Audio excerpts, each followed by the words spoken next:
With the Quest 3 having better hardware than the Quest 2, it was only a matter of time before the games would get upgraded. This past week, Polyarc revealed and released a Quest 3/3S visual update that blew my expectations of what was possible on the current hardware. Let's flip the page and write our own story.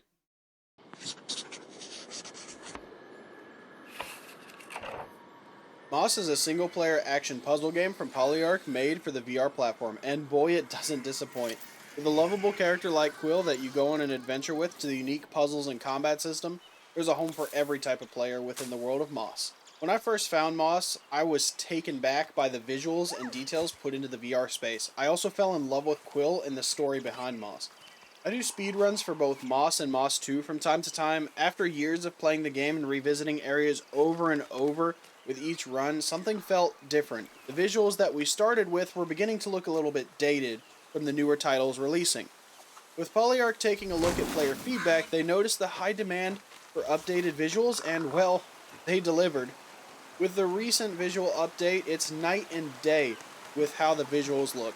As quoted from Polyarc, "We are talking a major visual upgrade to the original Moss experience, rendering at 150% resolution, lighting and coloring enhancements, and upgrading effects to make the world of Moss even more breathtaking."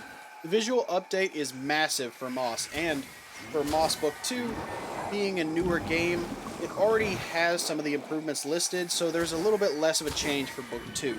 Nonetheless, there was also another part to the update, and that is the skip combat feature.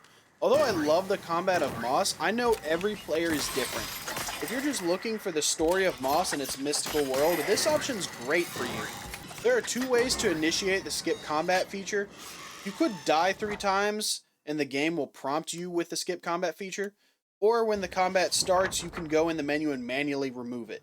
I will note that if you skip the combat in both games, some achievements may not be available to you, so if you're looking to do a full 100% run of the game, you will need to do all the combats.